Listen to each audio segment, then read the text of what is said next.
Generative AI দেখুন, এখন কিন্তু আমাদের জীবনের একটা অংশ হয়ে গেছে।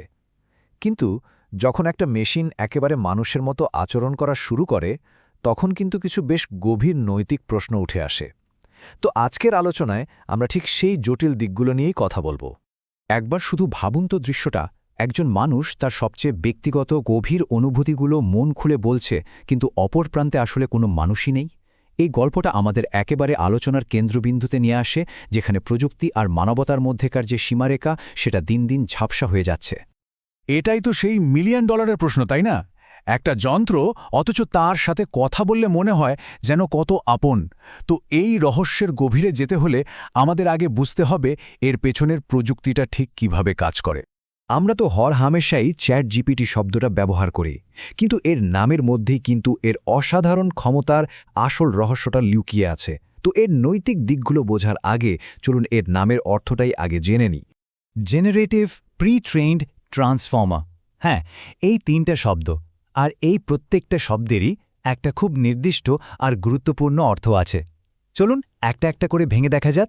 খুব সহজ করে বললে, জেনারেটিভের মানে হলো এটা একদম নতুন কিছু তৈরি করতে পারে, সেটা কবিতাই হোক বা কম্পিউটার কোড। প্রি-ট্রেন্ড মানে হলো ওকে ইন্টারনেটে থাকা বিপুল পরিমাণ ডেটা দিয়ে রীতিমতো ট্রেনিং দেওয়া হয়েছে। আর ট্রান্সফর্মার হলো এর ব্রেন, যেটা একটা বাক্যের আসল মানে বা প্রেক্ষাপটটা বুঝতে পারে। এই তিনটে জিনিস মিলেই কিন্তু এমন জাদুকরী কথাবার্তা তৈরি হয়। আচ্ছা, এবার আমরা একটা বেশ গুরুত্বপূর্ণ দার্শনিক ধারণার দিকে এগোচ্ছি। এই কনসেপ্টটা এই প্রযুক্তির সাথে জড়িয়ে থাকা নৈতিক দ্বিধাগুলো বুঝতে অনেক সাহায্য করবে। একে বলা হয় অ্যাফোর্ডেন্স। অ্যাফোর্ডেন্স বিষয়টা হলো কোনো জিনিসের বৈশিষ্ট্য কিভাবে আমাদের একটা নির্দিষ্ট কাজ করতে উৎসাহ দেয়। ব্যাপারটা একটু জটিল শোনাচ্ছে। চলুন একটা খুব সহজ উদাহরণ দিয়ে পরিষ্কার করা যাক। দেখুন, একটা চেয়ারের ডিজাইনটাই এমন যে ওটা আমাদের বসতে আমন্ত্রণ জানাচ্ছে, তাই না? এটাই হলো চেয়ারের অ্যাফোর্ডেন্স। আমরা কিন্তু সচেতনভাবে ভাবি না, কিন্তু এর গঠনটাই আমাদের একটা নির্দিষ্ট কাজ, মানে বসতে উৎসাহিত করে। ঠিক এই একই লজিকায় জেনারেটিভ এআইয়ের অফোর্ডেন্স হল এটা আমাদের সাথে এমনভাবে কথা বলে যেন মনে হয় ওটা একজন সংবেদনশীল মানুষ। আমরা কিন্তু জানি যে এটা একটা মেশিন, কিন্তু কথা বলার সময় মনে হয় যেন আমরা একজন মানুষের সাথেই কথা বলছি। এই যে অভিজ্ঞতাকে বাস্তব মনে হওয়া, এটাই কিন্তু সব নৈতিক প্রশ্নের মূলে রয়েছে। এই অ্যাফোর্ডেন্সের কারণেই আমাদের পুরনো পরিচিত নৈতিক সমস্যাগুলো আরও অনেক বেশি জটিল হয়ে ওঠে। এমনকি কিছু একেবারে নতুন সমস্যারও জন্ম হয়। চলুন দেখি কিভাবে এটা হয়। ওই যে বললাম, অভিজ্ঞতাকে বাস্তব মনে হওয়ার ব্যাপারটা, এটা কিন্তু শুধু নতুন সমস্যা তৈরি করে না, আমাদের চেনা জানা যে নৈতিক সমস্যাগুলো আছে সেগুলোকেও একটা নতুন মাত্রা দেয়, আরও বড় করে তোলে। সাধারণত আমরা অনলাইনে কোনো তথ্য শেয়ার করার সময় একটু হলেও সতর্ক থাকি, কিন্তু যখন একটা এআই একেবারে বন্ধুর মতো আচরণ করে, যে কোনো কিছুতেই জাজ করে না, তখন আমাদের সেই সতর্কতা কিন্তু কমে যায়। আমরা খুব সহজেই হয়তো এমন ব্যক্তিগত তথ্য শেয়ার করে ফেলি যা অন্য কোথাও করতাম না, আর এতে গোপনীয়তার ঝুঁকিটা অনেক বেড়ে যায়।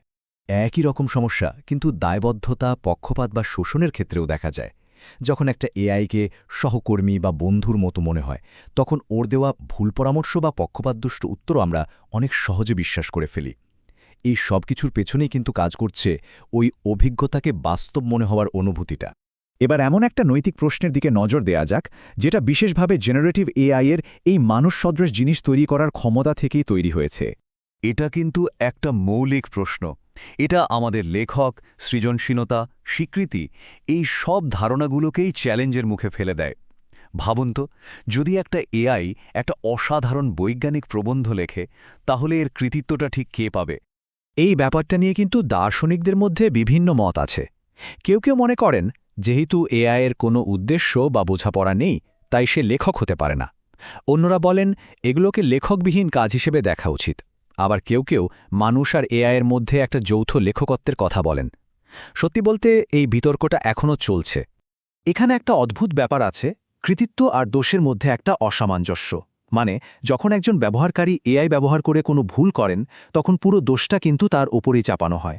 কিন্তু যখন এআইয়ের সাহায্যে অসাধারণ কিছু তৈরি করা হয়, তখন কি ব্যবহারকারী একাই পুরো কৃতিত্বের দাবিদার? সম্ভবত না। সুতরাং এই লেখকের প্রশ্নটা শুধু একটা একাডেমিক আলোচনা না, এটা আমাদের সমাজে সৃজনশীলতা, দায়বদ্ধতা, এই সব কিছুর ভিত্তিকেই নাড়িয়ে দিচ্ছে। এর সমাধানে ঠিক করে দেবে যে ভবিষ্যতে আমরা কাজকে কিভাবে মূল্যায়ন করব। শেষ পর্যন্ত এই পুরো আলোচনাটা কিন্তু আমাদের নিজেদের দেখেই আঙুল তোলে। একটা যন্ত্রকে মানুষের মতো করে তৈরি করার এই যে চেষ্টা, এই প্রক্রিয়ায় আমরা আসলে মানব মনের সৃজনশীলতা, আমাদের সম্পর্কের ধরন আর আমাদের পরিচয় সম্পর্কে নতুন করে ভাবতে বাধ্য হচ্ছি। আর এটাই হয়তো এই প্রযুক্তির সবচেয়ে বড় শিক্ষা।